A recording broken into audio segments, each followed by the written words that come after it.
Un alevin de poisson est un repas contenant du poisson frit pané ou pané. Il comprend généralement également des frites, de la salade de choux, des hush puppies, des tranches de citron, de la sauce tartare, de la sauce piquante, du vinaigre de Malte et des desserts. Comment faites-vous frire le poisson? Remplir la friteuse au plus un tiers d'huile. Chauffer l'huile à 350 degrés Fahrenheit à feu moyen. Verser le poisson du sud croustillant de Zatarin vendredi sur une assiette ou dans un sac en plastique. Utiliser une demi-tasse de poisson vendredi pour un livre de poisson. Faire revenir le poisson, quelques morceaux à la fois, dans l'huile chaude jusqu'à ce qu'il soit légèrement doré. Égoutter sur du papier absorbant. Si la morue n'est pas votre style, essayez le tilapia ou le poisson-chat d'élevage. Ces deux poissons prêts à frire sont facilement disponibles sur la plupart des marchés et très abordables. Le tilapia est un poisson polyvalent au goût doux qui vous permet de jouer avec divers assaisonnements et pâtes. Le poisson-chat a un goût plus fort qui se marie bien avec une panure de farine de maïs. Faites frire le poisson, 2 ou 3 morceaux à la fois, dans l'huile chaude jusqu'à ce que l'enrobage soit doré et que le poisson commence à s'écailler lorsqu'il est testé avec une fourchette, en tournant une fois. Cela prend environ 3 ou 4 minutes par lot. La température interne de votre poisson doit être de 145 degrés Fahrenheit lorsque vous êtes prêt. Une fois que le poisson est cuit et que la pâte s'est transformée en un croustillant doré, retirez soigneusement les filets de l'huile avec votre écumoire et placez-les sur une grille ou une assiette recouverte de papier absorbant pour éliminer l'excès d'huile. Les alevins de poisson font référence à la fois au repas et à la tradition populaire du vendredi soir dans le Wisconsin. Le poisson est battu ou pané, puis frit, ce qui est le moyen le plus rapide de cuire de grandes quantités de poisson. L'événement du vendredi soir remonte à l'époque médiévale catholique romaine. Le vendredi est lié à la crucifixion du Christ, donc le jour signifie l'abstinence, dans ce cas, de la viande, mais le poisson a un laissez-passer gratuit car on considère qu'il ne provient pas d'une créature à sang chaud. La pratique des alevins de poisson est venue d'immigrants catholiques irlandais, polonais et allemands qui s'étaient installés dans le Wisconsin. Le steak de poulet frit, également connu sous le nom de steak frit à la campagne ou CFS, est un plat de côtelettes panées américain composé d'un morceau de beefsteak, le plus souvent un steak en cubes attendri, enrobé de farine assaisonnée et soit frit ou poêlé. Le steak de poulet frit est le plus souvent préparé avec un steak cube, ou un steak déjà attendri, ou une coupe bon marché comme un steak rond, que vous devez piler finement avec un maillet à viande. L'inspiration du titre de steak de poulet frit provient de la façon dont le plat est préparé, très similaire à la friture de poulet. Traditionnellement, le steak rond, le porc ou le poulet était enrobé de farine assaisonnée, puis trempé dans des œufs, mélangé à nouveau dans la farine et placé dans une friteuse. On pense généralement que le steak frit au poulet, également appelé steak frit à la campagne, est originaire du Texas, le produit d'immigrants allemands et autrichiens qui ont adapté le plat à partir du Wiener Schnitzel, qui est cuit de la même manière mais utilise du veau et de la chapelure. L'un des aliments de base de la cuisine du sud des États-Unis, le steak frit au poulet, ne contient aucun poulet, contrairement à ce que l'on pourrait penser en voyant le nom du plat.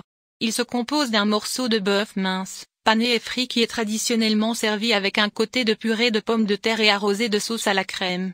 Le plat tire son nom du fait que la méthode de préparation est très similaire à celle du poulet frit. À l'origine, les premières recettes de steak frit à la pâte étaient apparues dans les livres de cuisine du Sud au début des années 1800. Autrefois, la coupe de bœuf était peu coûteuse et dure, généralement un steak rond, mais aujourd'hui, de nombreux restaurants utilisent des coupes plus chères telles que le filet et le faux filet. La quantité de viande de homard réelle qu'un rouleau de homard contient est d'environ 3,5 onces. Selon un expert consulté par le magazine New York, il s'agit de la viande que vous ramasseriez et déterreriez dans un homard d'une livre. C'est le plus utilisé pour les rouleaux. Viande TCK, la viande de queue, de griffe et de jarret est appelée viande TCK. Ce mélange comprend les meilleures parties du homard, la viande de queue étant la plus chère. Édition McFarland, qui a ouvert Éditions Lobster Bar en mars, dit que la clé d'un beau rouleau de homard est de cuire la viande pour qu'elle soit belle et tendre. Si vous avez de la viande tendre, vous n'avez besoin que d'un tout petit peu de mayonnaise, de céleri, de jus de citron, de sel et de poivre pour finir, dit-il. En raison d'une combinaison de la demande internationale, du mauvais temps dans le nord-est et des pêches gelées au Canada, les prix du homard ont grimpé en flèche jusqu'à 15 $ la livre dans le nord-est, soit près du double du coût de l'année dernière, rapporte le Boston Globe.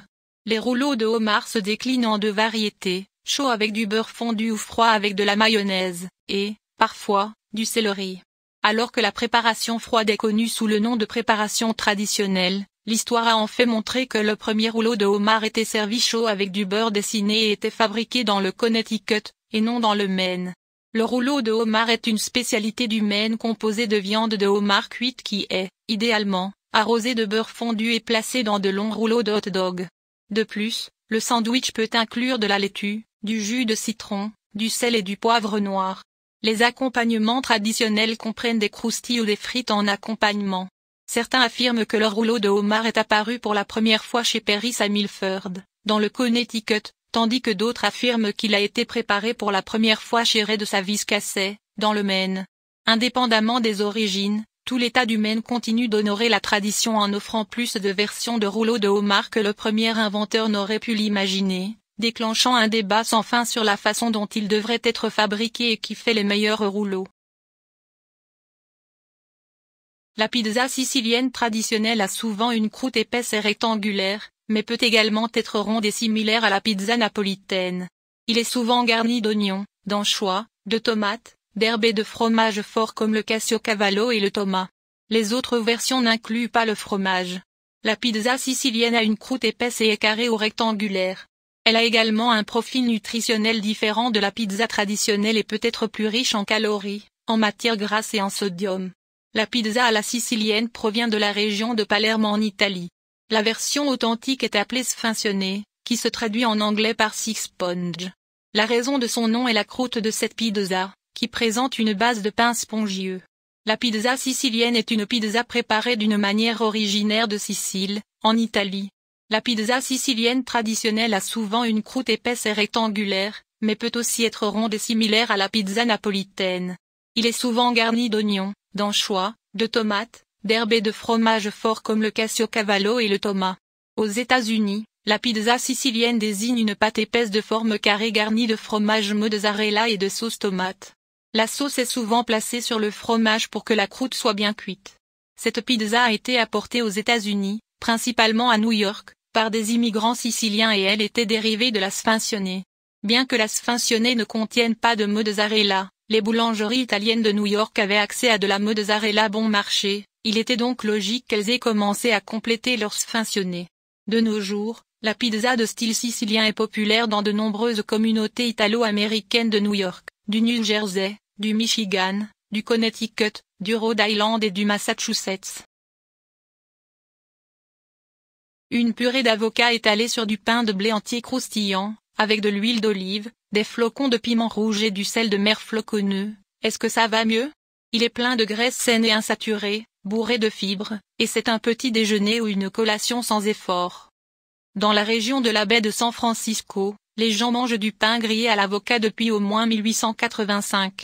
Chloé Osborne, la chef conseil du Café Gitane à Manhattan, qui a d'abord mis du pain grillé à l'avocat au menu, l'a essayé elle-même pour la première fois dans le Queensland, Australie au milieu des années 1970.